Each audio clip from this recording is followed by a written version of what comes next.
On today's Community Wednesday, let's break down the Vanguard M1 Garand.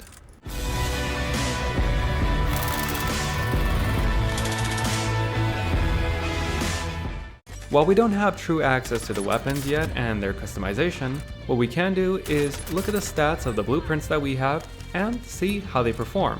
With these blueprints, I believe that we can accurately estimate how well these weapons are going to perform, what role they're going to fit, and how we're going to build them. So what is the white obsidian M1 Garand and where do you get it? This is unlocked at level 34 of the Battle Pass, which is relatively easy to get to.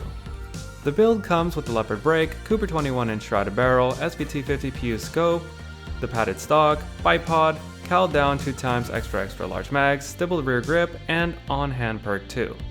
While I can't accurately tell you what any of these attachments do, I can actually tell you how the scope performs. When comparing it to hipfire, it is either 2.36x or 5.08x zoom, depending on which way you toggle it. And comparing it to a standard 1x red dot sight or iron sight, it is 1.73x or 3.7x zoom.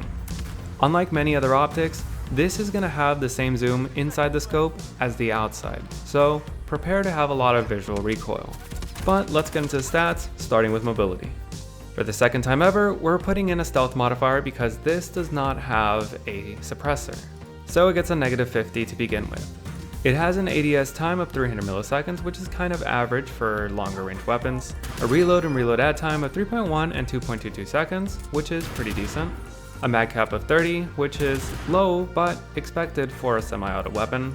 However, its movement and sprint speeds are average and slightly above average, which is a bit confusing since you would expect this to be in line with Cold War weapons, but it's more in line with Modern Warfare weapons.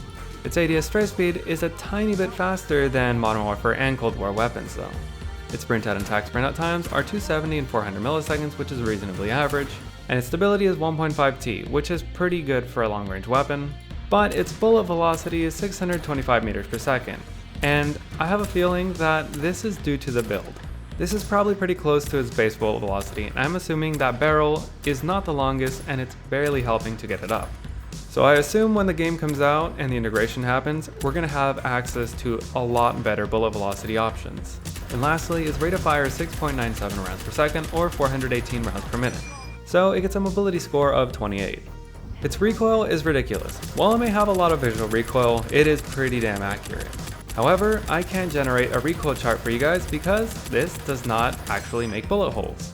But what I can tell you is if a target is perfectly still and you trust your aim, then you can use this up to 100 meters.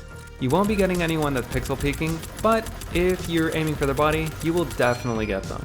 But if their head's the only thing that's exposed, then you're going to have to reduce your range to around 30 meters or slow down your rate of fire. So it gets a recoil score of 40. For its damage, it has a drop-off point at 17 meters, which is kinda low. In this first damage range, its headshot, upper torso, lower torso, and limb TTKs are absolutely amazing.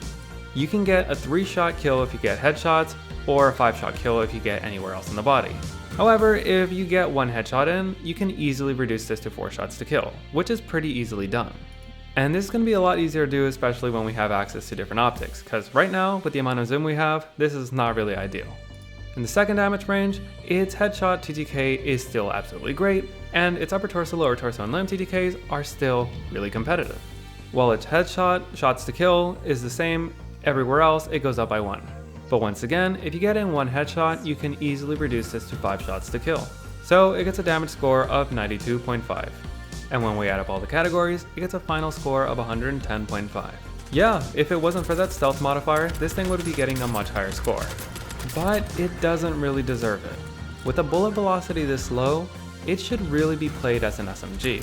But with this build, you can't really do that. An ADS time like this is not for close quarters, and its rate of fire is still a bit low. It's a high risk, high reward weapon, but right now, especially without a suppressor, you're just kind of a target. After 17 meters, it is still a pretty decent weapon, but once you start getting to 100 meters, you're going to be leading your shots like crazy because its bullet velocity is way too low. But I gotta remember, this is just one blueprint, and it does not represent how this weapon will actually be built. And because of its insane similarity with the DMR-14, we're probably going to be making a build very, very similar to it. We're going to build this for range with the longest barrel, suppressor that helps the most with range, and we're going to get a decent long range optic. However, due to its superior recoil, we're going to be able to stretch this much further than the DMR14. And even though I said that the Garand wasn't built very properly, it is still pretty much better than the DMR14 when it's built optimally. The only advantages the DMR14 has is the movement and sprint speeds and its bullet velocity.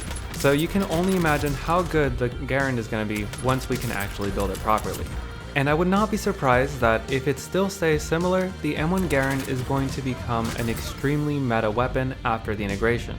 Because of its stats, I believe that this weapon could become an extremely great jack-of-all-trades weapon, something that you could easily use in close quarters and at longer range.